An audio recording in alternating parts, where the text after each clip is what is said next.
I am really grateful, അൽഹംദുലില്ലാ, ഇവിടെ നിന്ന് സംസാരിക്കാൻ പറ്റിയതിൽ. ശരിക്കും പറഞ്ഞാൽ ഞാൻ ഇവിടേക്ക് വന്നത് പറയാനാണെങ്കിൽ ഇവിടെ അലൂമിനീസ് എത്ര പേരുണ്ട്? അലൂമിനീസ് ഇത്ര പേരാണുള്ളത്? Okay, great. ഒരു കൂട്ടായിട്ട് നിൽക്കുമ്പോൾ തന്നെ മനസ്സിലാവില്ല അല്ലേ? Okay, really I am really happy. ശരിക്കും പറഞ്ഞാൽ അലൂമിനി എന്ന് പറയുമ്പോൾ എനിക്ക് ഭയങ്കര ഒരു ഇൻട്രസ്റ്റ് ഉള്ളൊരു കാര്യമാണ്, ഒന്നാമത്തേത്. പിന്നെ രണ്ടാമത്തെ ഒരു കാര്യം പറയാനാണെങ്കിൽ ഞാൻ മെംസ് ഇൻ്റർനാഷണലാണ് പഠിച്ചത്, മർക്കസ് ഇംഗ്ലീഷ് മീഡിയം. അത് തുടങ്ങിയ അന്ന് മുതൽ ഞാൻ ഉണ്ട് എന്ന് പറയാം. ഓക്കെ, അപ്പോൾ എനിക്കിന്ന് 33 വയസ്സാണ്. അപ്പം ഞാൻ പഠിച്ചിറങ്ങിയിട്ട് ഏകദേശം 17 ഇയേഴ്സ് ആയിട്ടുണ്ടാവും. ഓക്കെ, അപ്പോൾ എൻ്റെ കുട്ടികളും അവിടെ പഠിച്ചത്, കഴിഞ്ഞ വർഷം വരെ അവിടെയാണ് പഠിച്ചത്. അപ്പം ഞാൻ ഏകദേശം പഠിച്ചു കഴിഞ്ഞ് കുറച്ച് കഴിയുമ്പോഴേക്കും ഞാൻ പ്രഗ്നൻ്റ് ആയി കുട്ടിയെ ഫസ്റ്റ് കുട്ടീനെ തന്നെ അവിടെയാണ് കൊണ്ട് ചേർത്തിട്ടുള്ളത്. അപ്പോൾ എന്നെ സംബന്ധിച്ചിടത്തോളം ഇതുപോലെ ഇങ്ങനെ സ്ഥാപനത്തിലേക്ക് വരുമ്പം, ഞാൻ പഠിച്ച സ്ഥലത്തേക്ക് വരുമ്പോൾ എനിക്ക് പ്രത്യേക ഒരു ഫീലിംഗാണ്. You may be feeling that അല്ലേ? ജസ്റ്റ് പറയുകയാണെങ്കിൽ നമ്മൾ പഠിക്കുന്ന കാലത്തൊക്കെ പാടുന്നൊരു പാട്ടുണ്ടല്ലോ, നമ്മൾ വാനമ്പാടി പാടിയ പോലെ ഞാൻ വെറുതെ ഒന്ന് പറയാം. സാരേ ജഹാ സേ അച്ഛാ ഹിന്ദുസിതാ ഹമാരാ ഹമാരാ. ഇത് ഞാൻ വെറുതെ പാട്ട് പാടാൻ പാടിയതല്ല. ഇത് പാടിയപ്പം നമുക്കൊരു ഫീലിംഗ് ഉണ്ട്. What is that? സംതിങ്, ഒരു കുളിര് വരും. ഇനി ഒന്നും വേണ്ട, ജനഗണമന അധിനായക ജയ ഹേ. That means some feeling. അതെന്താ വന്നേ? അത് എൻ്റെ വോയിസിലല്ല, ആ വേർഡ്സിലല്ല, അതിലൊരു ഫീലിംഗ് ഒളിഞ്ഞു കിടക്കുന്നുണ്ട് അല്ലേ?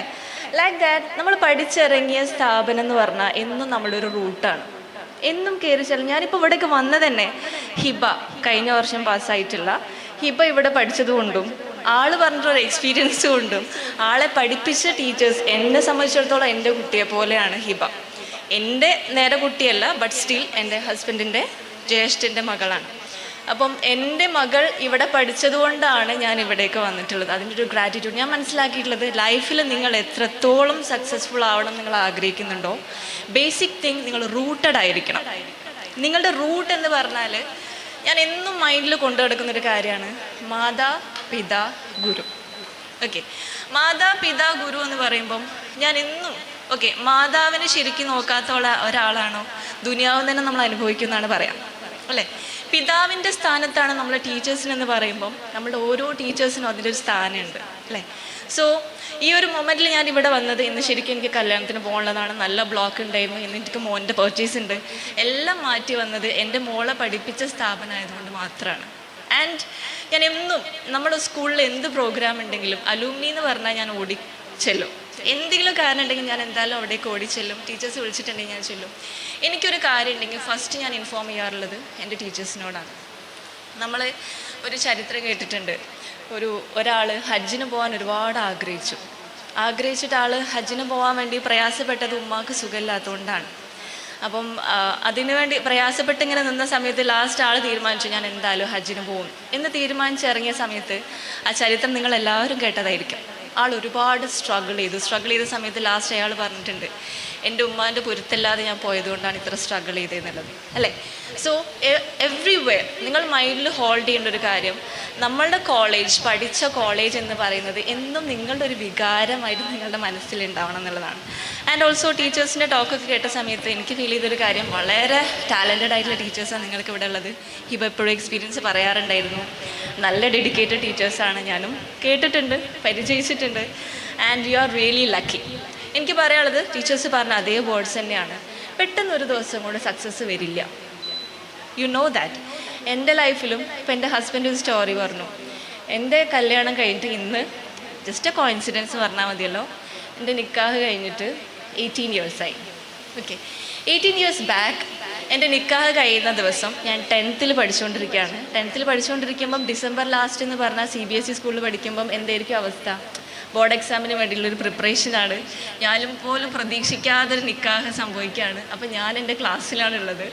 അപ്പം നിക്കാഹ് നടക്കുന്ന സമയത്ത് ഒരു ടീച്ചർ എന്നോട് വന്നിട്ട് ചോദിച്ചു, ഈ സിറാജ് പത്രം ഉണ്ടല്ലോ, സിറാജ് പത്രത്തിൽ ആൾ SSFൻ്റെ പ്രവർത്തകനായതുകൊണ്ട് SSFൻ്റെ ഭാഗമായിട്ട് ഞാൻ സ്കൂളിലൊന്നും പറയാതെ ഹൈഡ് ചെയ്ത് വെച്ചതായിരുന്നു. എനിക്ക് പറയാൻ തന്നെ യാതൊരു ധൈര്യമില്ല. അങ്ങനെ ഞാൻ എന്തായാലും ടീച്ചേഴ്സിൻ്റെ അടുത്ത് നല്ല കിട്ടും എന്നുള്ളവരെ ഞാനല്ലല്ലോ, ഉത്തരവാദി ഞാനല്ലല്ലോ എന്നുള്ള കാര്യം ഞാൻ മിണ്ടാതെ ഇങ്ങനെ ഇരിക്കുകയായിരുന്നു. ഈ SSFൻ്റെ അഭിനന്ദനങ്ങൾ എന്ന് പറഞ്ഞിട്ടൊരു കോൾ ഉണ്ടാവും. ഇപ്പോഴും ഉണ്ടോയെന്ന് എനിക്കറിയില്ല, പണ്ടുണ്ടായിരുന്നു.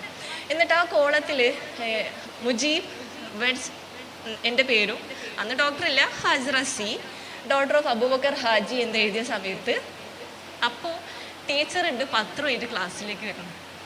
ഇതെന്താണ് നീ എന്നോട് പറയാതിരുന്നതെന്ന് ചോദിച്ചിട്ട് ആള് വിചാരിച്ചതൊരു എക്സൈറ്റ്മെൻ്റ് ഒക്കെ ആയിരിക്കാം. ഞാൻ അപ്പം തന്നെ ഇരുന്ന് കരയിരുന്നു.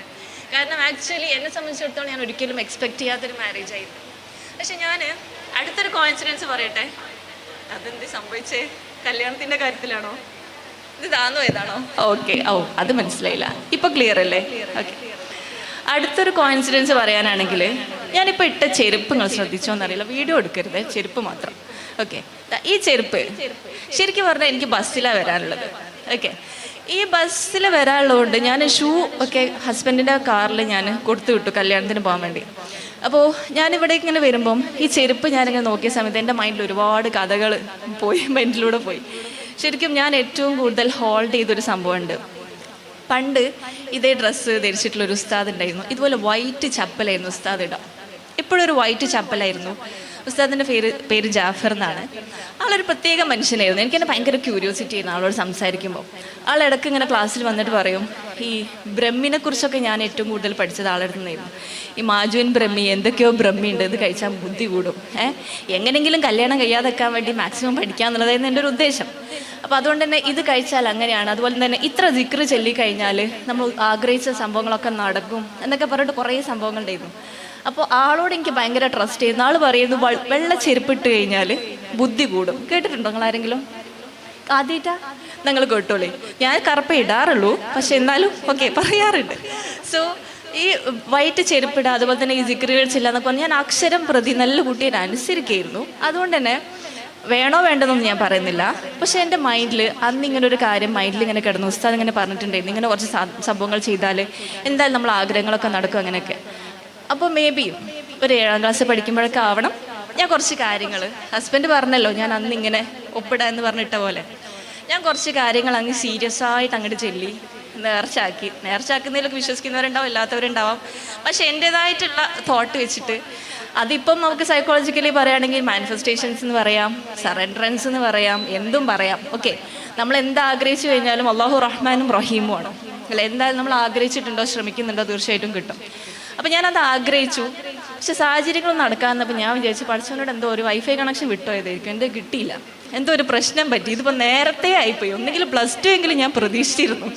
അപ്പോൾ അതും ഇല്ലാതായിപ്പോയി, എന്തോ ഒരു പ്രശ്നം പറ്റിയതായിരിക്കും എന്ന് വിചാരിച്ചു ഞാൻ.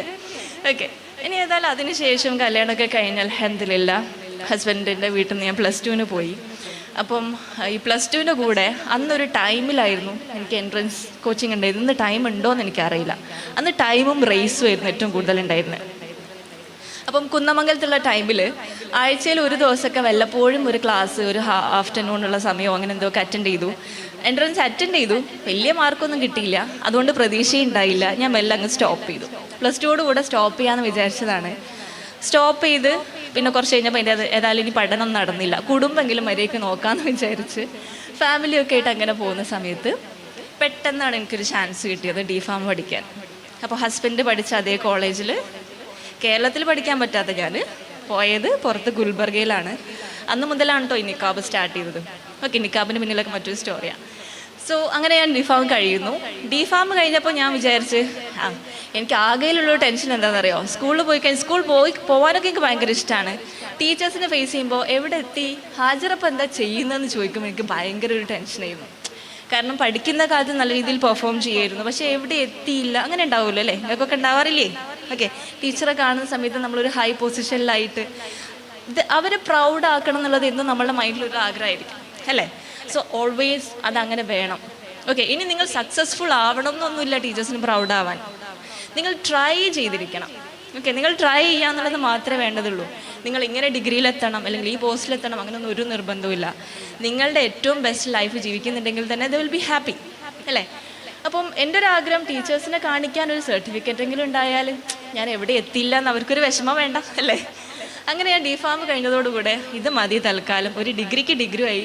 മെഡിക്കൽ ഷോപ്പ് ഏതായാലും ഞാൻ തുറക്കൂല, എനിക്കതിൽ പോയി ഇരിക്കാനും വയ്യ. അപ്പം അതങ്ങനെ അവിടെ നിൽക്കട്ടെ എന്ന് വിചാരിച്ച് എന്തായിരുന്നു, നടക്കൂല എന്നാണോ? കേട്ടില്ല? ഓക്കെ, സോ സോ ഏതായാലും ഞാൻ ഡിഫാമോട് കൂടെ അങ്ങനെ നിൽക്കട്ടെ എന്ന് വിചാരിച്ച് നിൽക്കുന്ന സമയത്താണ് അൽഹംദുലില്ലാ 2 കുട്ടികളായതിനു ശേഷം ഞാൻ യുനാനി മെഡിസിന് പഠിക്കാൻ വേണ്ടി പോകുന്നത്. 2 കുട്ടികളായിട്ടാണ് ഞാൻ ബാംഗ്ലൂർ പോയി പഠിക്കുന്നത്. അതൊരു സ്ട്രഗ്ലിങ് ഫേസ് ആയിരുന്നു. അൽഹംദുലില്ലാ ഹസ്ബൻഡ് കൂടെ ഉണ്ടായിരുന്നു, എൻ്റെ ഉമ്മ ഉണ്ടായിരുന്നു. ഉമ്മ വളരെ ഹെൽത്തി ആയിരുന്നു, എൻ്റെ ഉപ്പ ഉണ്ടായിരുന്നു. അതുകൊണ്ട് തന്നെ അൽഹംദുലില്ലാ സ്ട്രഗ്ലിങ് തന്നെ ആയിരുന്നു. അൽഹംദുലില്ലാ സ്റ്റിൽ എനിക്ക് പാസ്സാകാൻ പറ്റി. ഞാൻ യുനാനി ഡോക്ടറായി. ഇറങ്ങിയ സമയത്തും ഇതെന്താണെന്നറിയില്ല, താൻ തോന്നുന്നുണ്ട്. ഓക്കെ, ഇറങ്ങിയ സമയത്തും ഞാൻ വിചാരിച്ച സമയങ്ങളിലൊന്നും എനിക്ക് വർക്ക് ചെയ്യാൻ പറ്റിയിട്ടില്ലെങ്കിലും ഐ ബിലീവ് അൽഹംദുലില്ലാ എനിക്ക് ഏറ്റവും ബ്ലെസ്ഡ് ആയതിലേക്ക് പഠിച്ചവനെ എത്തിക്കുകയായിരുന്നു. ഞാൻ ഇന്നിപ്പം വെൽനസ് കോച്ചായിട്ടാണ് നിൽക്കുന്നത്. വെൽനസ് കോച്ച് എന്ന് പറയുമ്പം എന്നെ സംബന്ധിച്ചിടത്തോളം ഞാൻ ആഗ്രഹിച്ച ഒരു ഡോക്ടർ എന്ന് പറയുമ്പോൾ ഒരു ഗ്രേറ്റ് ഇമ്പാക്റ്റ് ഉണ്ടാക്കുന്ന ഒരു ഡോക്ടർ എന്നായിരുന്നു. പക്ഷെ അന്ന് അത് വെൽനസ് കോച്ചാണെന്ന് എനിക്കറിയില്ല, പഠിച്ചവനെ അറിയായിരുന്നു എന്നാണ് ഞാൻ വിശ്വസിക്കുന്നത്. എനിക്കറിയാത്ത എന്തായാലും പഠിച്ചവനെ അറിയാലോ. അപ്പോൾ അതിലേക്ക് എന്നെ എത്തിക്കാൻ ഈ ഒരു സ്റ്റേജിലേക്ക് കൊണ്ടുപോകണം എന്നുള്ളത് പഠിച്ചവൻ്റെ തീരുമാനമായതുകൊണ്ട് തന്നെ അൽഹംദുലില്ലാ ഐ എം റിയലി ഗ്രേറ്റ്ഫുൾ. ഇന്ന് ഞാൻ ആലോചിക്കുകയാണ്, ആ വെള്ള ചെരുപ്പിട്ട ഉസ്താദ് പറഞ്ഞതിൽ കാര്യമുണ്ടായി. ഓക്കെ, ഇനിയിപ്പോൾ നിങ്ങൾ സിക്ര ചൊല്ലിയിട്ടോ സലാത്ത് ചൊല്ലിയിട്ടോ ഒന്നും നിങ്ങൾക്ക് അറിയണ്ട. നിങ്ങൾ ശരിക്കും ഡെഡിക്കേറ്റഡ് ആയിട്ട് ചിന്തിക്കുന്നുണ്ടോ, മാനിഫെസ്റ്റ് ചെയ്യാൻ ആഗ്രഹിക്കുന്നുണ്ടോ, യു വിൽ റീച്ച് ദെയർ. അത് ഷുവറാണ്.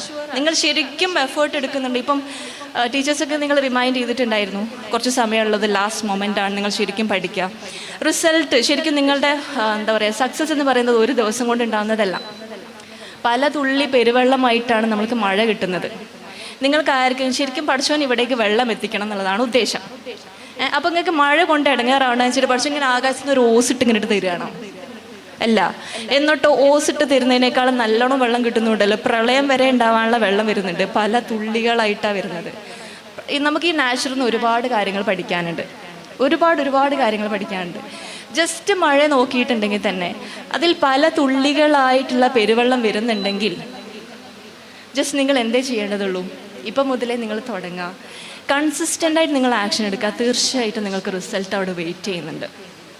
ഇനി നിങ്ങൾ ഉദ്ദേശിച്ച രീതിയിൽ റാങ്ക് കിട്ടിയില്ല എന്ന് വിചാരിക്കാം. ഓക്കെ, സ്റ്റിൽ നിങ്ങൾ എഫേർട്ട് എടുത്തിട്ടുണ്ടെങ്കിൽ നിങ്ങൾക്കൊരു സമാധാനം ഉണ്ടാവും. എഫേർട്ട് എടുത്തിട്ടില്ലെങ്കിൽ പിന്നെ ഒരു ടെൻഷനാണ്. കുറേ ആൾക്കാർ പറയും നിങ്ങൾ ബിസിനസ് തുടങ്ങിയാൽ മതി, അത് മതി, ഇത് മതി, അങ്ങനെയൊക്കെ പറയുന്ന ആൾക്കാരുണ്ടോ? അതൊന്നും നിങ്ങൾ കേൾക്കുന്നില്ല. കാരണം എന്താണെന്ന് വെച്ചാൽ ലൈഫിൽ സക്സസ്സിലേക്ക് എത്താൻ ബിസിനസ് എന്ന് പറഞ്ഞ് നടക്കുന്നതിലും ഒരുപാട് പെർസെൻറ്റേജ് ആൾക്കാർ ബിസിനസ് തുടങ്ങിയിട്ട് പൊട്ടുന്നവരാണ്. ആ പെർസെൻറ്റേജ് ഒന്നും പുറത്ത് വരുന്നില്ല. ഓക്കെ, അതൊന്നും പുറത്ത് വരുന്നില്ല. നിങ്ങളൊരു പ്രൊഫഷണൽ ഒരു കോളേജ് ഒരു ഡിഗ്രി ഉണ്ടായിരിക്കുക എന്നുള്ളത് നിങ്ങൾക്കൊരു സ്റ്റെബിലിറ്റിയാണ്. Especially ladies. ഞാനിപ്പോൾ വളരെ പ്രൗഡാണ്, എൻ്റെ മുന്നിലുള്ള ഒരുപാട് നിക്കാബി ലേഡീസാണ്, സോ ഗേൾസാണ്. ഓക്കെ, നിങ്ങൾ നിക്കാബ് ഇടുന്ന സമയത്തും നിങ്ങളൊരു ഡോക്ടറൊക്കെ ആവുന്ന സമയത്ത് വളരെ ഫ്രീ ആയിട്ട് നിങ്ങൾക്കിത് ചെയ്യാനും വേണ്ടി പറ്റും. മറ്റൊരു സ്ഥലത്ത് നമ്മൾ ജോലിക്കോ ഒക്കെ പോകുന്ന സമയത്ത് അതുപോലെയല്ല. നിങ്ങളൊരു ഡോക്ടർ എന്ന് പറയുന്ന സമയത്ത് ഈ ഒരു നിക്കാബ് നിങ്ങൾക്ക് ഒരിക്കലും അഴിക്കേണ്ടി വരില്ല. ഇനിയിപ്പോൾ അഥവാ അഴിക്കേണ്ടി വന്നാലും നമുക്കിപ്പോൾ മാസ്ക് ഉള്ളതുകൊണ്ട് അതും സുഖമാണ്. ഓക്കെ, സോ വളരെ ബ്യൂട്ടിഫുള്ളി ഒരു ഇസ്ലാമിക് കൾച്ചർ നിങ്ങൾ ഇവിടുന്ന് ഹോൾഡ് ചെയ്യുന്നത്. And also it is A great blessing. അൽഹംദുലില്ലാ വളരെ ഡിഫറെൻ്റ് ആയിട്ടുള്ള രീതിയിലാണ് കോച്ചിങ്ങും മെഡിക്കൽ കോച്ചിങ്ങും സംഭവങ്ങളൊക്കെ നടക്കുന്നത്. പക്ഷേ നിങ്ങൾക്ക് ഏറ്റവും ബെസ്റ്റായ രീതിയിൽ ഒരു കോച്ചിങ് പ്ലാറ്റ്ഫോം ഇവിടെ കിട്ടിയെന്ന് പറയുന്നത് തന്നെ ഇറ്റ്സ് എ ഗ്രേറ്റ് ബ്ലെസ്സിങ് അല്ലേ. സോ ആൻഡ് ഓൾസോ ഞാൻ മനസ്സിലാക്കിയൊരു കാര്യം, ഇവിടെ നിന്ന് നിങ്ങൾക്കിപ്പോൾ അടുത്ത സ്ലോട്ട് വരുന്നത് സ്പിരിച്വൽ ഹീലിങ്ങോ എന്തോ ആണ് അല്ലേ. Okay, so it's A great thing. അതിലൂടെ നിങ്ങൾ കണക്ട് ചെയ്ത് പോകുമ്പോഴും എനിക്ക് പറയാനുള്ളത്, നിങ്ങൾ ഇവിടുന്ന് ഹോൾഡ് ചെയ്ത് പോകുന്ന കാര്യം എന്താണോ അത് നിങ്ങൾ കണ്ടിന്യൂസ്ലി കൊണ്ടുപോകണം എന്ന് പറയുമ്പം നിങ്ങൾക്ക് ഓരോരുത്തർക്കും ടൈം ഇല്ലാത്തതിൻ്റെ പ്രശ്നം ഉണ്ടാവും അല്ലേ, ടൈം കിട്ടുന്നില്ല. പക്ഷേ ആക്ച്വലി നിങ്ങൾ ശരിക്കും ശ്രമിക്കുന്നുണ്ട്, രാവിലെ തൊട്ട് വൈകുന്നേരം വരെ ശ്രമിക്കുന്നുണ്ട്, എന്നിട്ട് ടൈം കിട്ടുന്നില്ല എന്നാണെങ്കിൽ തൽക്കാലം നിങ്ങൾ ടൈം മാനേജ് ചെയ്യേണ്ടതൊന്നുമില്ല. ഉള്ളത് എങ്ങനെയാണോ അങ്ങനെ ചെയ്താൽ മതി. അവിടെ വേണ്ട ഒരു കാര്യം, പഠിച്ചോ നമുക്ക് തരാനുള്ളൊരു ബറക്ക എന്നൊരു സംഭവം മാത്രമേ ഉള്ളൂ. അത്രേ വേണ്ടതുള്ളൂ. നിങ്ങളോട് അത്രക്കൊന്നും എഫേർട്ട് എടുക്കാൻ പഠിച്ചോ പറഞ്ഞിട്ടില്ല. ഏത് കാര്യത്തിലാണെങ്കിലും നിങ്ങളുടെ ബെസ്റ്റ് എഫേർട്ട് എടുക്കണം. ഓക്കെ, അപ്പോൾ മാം പറഞ്ഞിട്ട് അങ്ങനെ ഒന്നും ചെയ്യേണ്ടെന്ന് പറഞ്ഞിട്ട് നാളെ മുതൽ പഠിക്കാണ്ടിരിക്കാനല്ല പറയുന്നത്. നിങ്ങളുടെ ഏറ്റവും ബെസ്റ്റ് എഫേർട്ട് നിങ്ങൾ എടുത്തിരിക്കണം. അതിലപ്പുറം കിടക്കുന്ന മാജിക്സ് ഒക്കെ പഠിച്ചവൻ്റെ കയ്യിലാണ് അല്ല. ആക്ച്വലി എൻട്രൻസിൽ നിങ്ങൾ എത്ര തന്നെ തലകുത്തി പറഞ്ഞാലും ക്വസ്റ്റ്യൻസ് പല രീതിയിലാണ് ഉണ്ടാവുക അല്ലേ. അവിടെ പഠിച്ചോൻ തന്നെ കനിയണം, ബട്ട് യുവർ എഫേർട്ട് ഏറ്റവും ബെസ്റ്റാണ്. നമ്മൾ പഠിച്ചോൻ വിചാരിക്കണം എന്ന് പറഞ്ഞിട്ട് മാമ പറഞ്ഞത് കുറേ ജിക്റ് ചെല്ലിയാൽ എന്ന് പറഞ്ഞിട്ട് നിങ്ങൾ ഇരിക്കുകയാണെങ്കിൽ, നമ്മൾ പണ്ടൊരു സന്യാസിൻ്റെ കഥ കേട്ടിട്ടുണ്ട്. ഒരു സന്യാസി മലൻ്റെ മുകളിലിരുന്നിട്ട് ഇങ്ങനെ പ്രാർത്ഥിച്ചുകൊണ്ടിരുന്നു. എന്തിന്? ആൾക്ക് ഭയങ്കര വിശ്വാസമാണ്, എന്നെ ദൈവം രക്ഷിച്ചോളും. എന്തായാലും ദൈവം രക്ഷിച്ചോളൂ, ഒന്നുകൊണ്ട് എനിക്ക് ഡൗട്ടില്ല എന്ന് പറഞ്ഞ് നിങ്ങൾ കുറേ ചൊല്ലിയും സലാത്തൊക്കെ ചൊല്ലിയൊക്കെ ഇരിക്കുന്നുണ്ട്. അപ്പോൾ ഇങ്ങനെ എൻട്രൻസ് എക്സാം ആവാനായപ്പോൾ ടീച്ചർ ഇങ്ങനെ പറയാണ്, മോളെ ലാസ്റ്റിലായപ്പാണ് കേട്ടോ, പഠിക്കട്ടോ, എന്തായാലും അടിപൊളി ആകണം കേട്ടോ എന്നൊക്കെ പറയുമ്പോഴും ഞാനൊക്കെ സെറ്റാണ് മാം, ഫുൾ അടിപൊളി, എന്തായാലും ആ സമയത്ത് എനിക്കിങ്ങനെ തലയിലൂടെ എന്തൊക്കെയോ വരും എന്നൊക്കെ പറഞ്ഞ് ഇരിക്കും പോലെ ഈ സ്വാമി ഇങ്ങനെ ഇരിക്കുകയാണ്. അങ്ങനെ ഇരുന്നു. പെട്ടെന്ന് അവിടേക്ക് ഭയങ്കരമായിട്ട് മഴ പെയ്തു. മഴ പെയ്ത സമയത്ത് ഭയങ്കര മഴയാണ്, വെള്ളപ്പൊക്കം തുടങ്ങിയിട്ടുണ്ട്. അപ്പോൾ ആൾക്കാരൊക്കെ എന്ത് ചെയ്തു, താമസം മാറാൻ വേണ്ടി തുടങ്ങി. കുറേ ആൾക്കാർ നടന്നു പോയി. അങ്ങനെ പിന്നെയും വെള്ളം കയറുന്ന സമയത്ത് എല്ലാവരും തോണിയിലൊക്കെ പോകാൻ വേണ്ടി തുടങ്ങി. അപ്പോൾ ആൾക്കാരൊക്കെ ഈ സന്യാസിൻ്റെ അടുത്ത് വന്നിട്ട് പറഞ്ഞേ, ഞങ്ങളൊക്കെ പോവാണ്, നിങ്ങളും പോരിട്ടോ, തോണി കയറിക്കോളി, നമുക്ക് രക്ഷപ്പെടാം, വെള്ളപ്പൊക്കമൊക്കെ മാറിയിട്ട് നമുക്ക് തിരിച്ചു വരാമെന്ന്. അപ്പോൾ ആളെന്താ പറയുന്നത് അറിയോ, എന്നെ ദൈവം രക്ഷിച്ചോളൂ, നിങ്ങൾ പൊയ്ക്കോളി, എന്നെ ദൈവം രക്ഷിച്ചോളൂ, ഞാൻ ദൈവത്തിൻ്റെ സ്വന്തം ആളാന്ന് പറഞ്ഞ് അവിടെ ഇരുന്നു. കുറച്ച് കഴിഞ്ഞപ്പം വെള്ളം പൊങ്ങി പൊങ്ങി പൊങ്ങി പൊങ്ങി ഒരു സ്റ്റേജ് എത്തിയപ്പം ആൾക്കാർക്ക് തോണിയിലും വരാൻ പറ്റാത്ത അവസ്ഥ എത്തിയപ്പം ഹെലികോപ്റ്ററായിട്ട് ഒരാൾ വന്ന് എന്നിട്ട് പറഞ്ഞ്, സ്വാമി നിങ്ങൾ പോരിട്ടോ, നിങ്ങൾ നഷ്ടപ്പെടാൻ നമ്മൾ നാട്ടിലൊരു സ്വാമിനെ നഷ്ടപ്പെടും, നിങ്ങൾ എങ്ങനെയെങ്കിലും കയറി വരും, ഞങ്ങൾക്ക് നിങ്ങൾ ആവശ്യമുണ്ട് എന്നൊക്കെ പറഞ്ഞ് വിളിച്ചപ്പോൾ ആൾ പറഞ്ഞ്, നിങ്ങളൊക്കെ പോയിക്കോളി, എന്നെ രക്ഷിക്കാനായിട്ട് ദൈവം വരും, നിങ്ങളൊക്കെ പോയിക്കോളി, നിങ്ങളുടെ കാര്യത്തിൽ പേടിക്കുകയേ വേണ്ടെന്ന് പറഞ്ഞു. അങ്ങനെ ലാസ്റ്റ് വെള്ളം പൊങ്ങി ആൾ മരിച്ച്. ഇത് പ്രതീക്ഷിച്ചില്ല എന്നല്ലേ? ഓക്കെ, ആ പ്രതീക്ഷിച്ചില്ലെങ്കിലും ആൾ മരിച്ചപ്പോൾ ആൾ ദൈവത്തിൻ്റെ അടുത്ത് എത്തിയിട്ട് ചോദിച്ച്, അല്ല നിങ്ങളല്ലേനോ എൻ്റെ സ്വന്തം ആളാന്നൊക്കെ പറഞ്ഞു, എന്താ രക്ഷിക്കാൻ വരാമെന്ന് ചോദിച്ചപ്പോൾ ദൈവം പറഞ്ഞെന്താ അറിയോ, ഞാൻ രക്ഷിക്കാൻ നേരിട്ട് ഇങ്ങനെ പഠിച്ചോനൊരിക്കലും ഈ മാജിക്കലായിട്ടുള്ള കാര്യങ്ങൾ മാജിക്ക് പോലെ കാണിച്ചു തരില്ല, പക്ഷെ ബറക്കത്തായിട്ട് നിങ്ങളുടെ ലൈഫിലേക്ക് ഇട്ട് തരും. അത് നിങ്ങൾക്ക് അറിയില്ല. ചില സമയത്തൊക്കെ ഈ ഉമ്മമാരൊക്കെ പറയലുണ്ട്, സ്ഥിരമായിട്ടാണ് വീടുണ്ടാക്കണം എന്നൊക്കെ ഉണ്ടെങ്കിൽ ഞങ്ങൾ തറ കെട്ടിവിട്, വീടങ്ങ് ആയിക്കോളും എന്ന് പറയും. സ്വന്തമായിട്ട് കയ്യിൽ ഒരു 5 ലക്ഷം പോലും ഒരു ബിസിനസ് തുടങ്ങാൻ ഇല്ലാത്ത ഒരാളായിരിക്കും വീട് കെട്ടാൻ തുടങ്ങുന്നത്. 70 ലക്ഷത്തിൻ്റെ വീട് വരെ ആളുണ്ടാക്കും. സ്ഥിരമായിട്ട് കാണുന്നതാണ്. എന്ത് കരുതി നിങ്ങൾ 70 ലക്ഷത്തിന് വീട് നാളെ ഉണ്ടാക്കാനല്ല, ജസ്റ്റ് ഒരു ഉദാഹരണം പറഞ്ഞതാണ്. സോ അതുപോലെ നമ്മുടെ ലൈഫിലും വേണ്ട കാര്യങ്ങളും തുടങ്ങിയിടുന്ന സമയത്ത് പക്ഷേ അതിനകത്തൊരു ബർക്കത്ത് തരും. വേണ്ടതാണോ, കുടുംബം നോക്കാനാണോ, കുട്ടികൾക്ക് പാർപ്പിടമാണോ, ഉമ്മക്ക് താമസിക്കാൻ സ്ഥലമാണോ, അതിന് വേണ്ടത് പക്ഷേ ഇട്ട് തരും. അതുപോലെ ദൈവം അടത്തിയ സമയത്ത് ചോദിച്ചു, എന്നെ കൂട്ടി കൊണ്ടുവരാൻ വേണ്ടി ഞാൻ തോണിയിൽ ആളെ വിട്ടു, എന്ത് കയറിയില്ല? അത് കഴിഞ്ഞ് ഞാൻ ഹെലികോപ്റ്ററിൽ ആളെ വിട്ടു, എന്തേ കയറിയില്ല? എന്നിട്ട് പിന്നെ ഈ എന്തേ പ്രതീക്ഷിച്ചെന്ന് വെച്ച്. അപ്പോൾ ഇതുപോലെയാണ് നമ്മുടെ ലൈഫിൽ. നിങ്ങൾക്കിപ്പം എൻട്രൻസ് പാസ്സായിട്ട് ഡോക്ടർ ആവാണെന്ന് ചിലപ്പോൾ നിങ്ങൾക്ക് പഠിച്ചാൻ വിധിയിലിട്ടതാണെങ്കിൽ കൂടി നിങ്ങൾ പഠിക്കൂലെന്ന് അങ്ങ് തീരുമാനിച്ചാൽ എത്തൂല. ഓക്കെ, അപ്പം എന്താ വേണ്ടേ? ഇത്രയും പറഞ്ഞിട്ട് എന്താ മനസ്സിലായേ? പഠിക്കണമെന്ന് തന്നെ മനസ്സിലായി. ഇത്രയും നേരം അതെൻ്റെ കേട്ടത് അല്ലേ? ഓക്കെ, സോ നിങ്ങളുടെ എഫേർട്ട് ഏറ്റവും ബെസ്റ്റായിട്ട് നിങ്ങൾ ഇട്ടിരിക്കുക എന്നുള്ളതാണ് എനിക്കിവിടെ പറയാനുള്ളത്. ആൻഡ് ഓൾസോ നിങ്ങളുടെ റൂട്ടാണ് ഇവിടെ. ആൻഡ് വളരെ ബ്യൂട്ടിഫുൾ ആയിട്ടുള്ളൊരു സ്ഥാപനമാണ് ഇവിടെ. ഫാക്കൽറ്റീസൊക്കെ പറഞ്ഞ പോലെ തന്നെ നിങ്ങളുടെ സക്സസ് മാത്രം ആഗ്രഹിക്കുന്ന ടീച്ചേഴ്സും മാനേജ്മെൻറ്റുമാണ് ഇവിടെ ഉള്ളത്. So it's A great blessing അല്ലേ? അവരെ നിങ്ങളെ പ്രൗഡാക്കുക എന്നുള്ളതും കൂടെ നിങ്ങളുടെ മൈൻഡിലൊരു ഇൻറ്റൻഷൻ ആയിരിക്കണം, നിങ്ങളുടെ മൈൻഡിലൊരു ഗോളായിരിക്കണം. തീർച്ചയായിട്ടും ഞാൻ ഇവിടെ അഡ്മിഷൻ എടുത്തിരിക്കും, എന്നിട്ട് ടീച്ചറുടെ മുന്നിൽ വന്നിട്ട് ഞാനിത് പറയും. ഇനി എടുത്താലും എടുത്തില്ലെങ്കിൽ നോ ഇഷ്യൂസ്, അവർക്കൊരു പ്രയാസം ഉണ്ടാവില്ല. നിങ്ങൾ എഫേർട്ട് എടുത്തതിൽ അവരെന്നും അഭിമാനിക്കും. തീർച്ചയായും നേരത്തെ ടീച്ചർ പറഞ്ഞ വേർഡ് എനിക്ക് ഭയങ്കരമായിട്ട് ഇഷ്ടപ്പെട്ടു. എന്നെ എക്സൈറ്റ് ചെയ്യിപ്പിക്കുന്ന ക്വസ്റ്റ്യൻസ് ചോദിച്ച ഒരുപാട് കുട്ടികൾ ഇതിനകത്തുണ്ട് എന്നുള്ളതാണ്. സോ എപ്പോഴും ഒരു ടീച്ചർക്ക് എക്സൈറ്റ്മെൻറ്റ് ഉണ്ടാവുക, ഓഡിയൻസ് അല്ലെങ്കിൽ കേൾക്കുന്ന കുട്ടികൾക്കൊരു എക്സൈറ്റ്മെൻറ്റ് ഉണ്ടാവുമ്പോഴാണ്. ഞാൻ എൻ്റെ സെഷൻസിലും പറയും, നിങ്ങൾക്കൊരു ഉഷാറുണ്ടെങ്കിൽ എനിക്ക് എന്തെങ്കിലും പറയാൻ തോന്നുള്ളൂ എന്ന് പറഞ്ഞാൽ. ചില ആൾക്കാർ ഈ സൂം സെഷനിലൊക്കെ ഇരുന്നാൽ വീഡിയോ ഓഫായിരിക്കും, കമൻറ്റും ഉണ്ടാവില്ല. ഞാൻ ഇങ്ങനെ സ്ക്രീന് നോക്കുന്ന സമയത്ത് ഞാൻ വേഗം എന്തെങ്കിലും പറഞ്ഞ് ഞാൻ അങ്ങോട്ട് ഇറങ്ങും. അതേ സ്ഥാനത്ത് വീഡിയോയിലാണ് എന്തെങ്കിലുമൊക്കെ ഒരു കമൻറ്റോ സംഭവങ്ങളോ അവർക്ക് എന്തെങ്കിലും മനസ്സിലാവുന്നുണ്ടെന്ന് തോന്നിയാലല്ലേ പിന്നെ അടുത്ത് തുറക്കാൻ പറ്റുള്ളൂ. ആദ്യം പറയുന്നതേ മനസ്സിലാവുന്നില്ല, ഇതൊന്നും തിരിയുന്നില്ല എന്ന് തോന്നിക്കഴിഞ്ഞാൽ നമുക്ക് അതിൻ്റെ ഒരു വൈബ് കിട്ടില്ല അല്ലേ? So and that's a great thing. നിങ്ങൾ ടീച്ചേഴ്സിനെ വൈബ് എത്തിച്ച കുട്ടികളാണ്. And congratulate you for that. So ആ വൈബ് എത്തിച്ച കുട്ടികൾ തന്നെ നിങ്ങൾ ഈ സ്ഥാപനത്തിനെ പ്രൗഡാക്കണം. Will you be that? Yes, ഇൻഷാല്ലാ. സോ ഇനി മുന്നോട്ടും ഏറ്റവും ബെസ്റ്റായിട്ട് പെർഫോം ചെയ്തിട്ടുള്ള കുറച്ച് ആളുകൾ, കുറച്ച് ഡോക്ടേഴ്സ് ഒരു engineers, what ever you are willing to be, അതിലേക്ക് എക്സ്പെക്റ്റ് ചെയ്യാണ്. ഇൻഷാല്ലാ ഐ വിൽ കം അഗെയിൻ. ഇൻഷാല്ലാ അലൂമിനീസ് ആയിട്ട് നിങ്ങൾ എനിക്ക് കാണണം, ഡോക്ടേഴ്സായിട്ട് എനിക്ക് നിങ്ങളെ കുറച്ച് പേരെ കാണണം, എൻജിനീയേഴ്സായിട്ട് കുറച്ച് പേരെ കാണണം. അൽഹംദുലില്ലാഹ് ഹിബ ഇപ്പം ഫാർമസി ചെയ്തുകൊണ്ടിരിക്കുകയാണ്. I am really proud and I thank ഈ ഒരു സ്ഥാപനത്തിന് ഞാൻ താങ്ക്ഫുൾ ആണ്, കാരണം അവളെ ഇവിടേക്ക് എത്തിച്ചതിന്. And thank you so much. ഇത്രയും ഞാൻ പറഞ്ഞുകൊണ്ട് സ്റ്റോപ്പ് ചെയ്യാണ്. Thank you so much. ജസാക്കല്ലാഹ് ഖൈർ. ആൻഡ് ദുആയിൽ പ്രത്യേകം ഉൾപ്പെടുത്താം.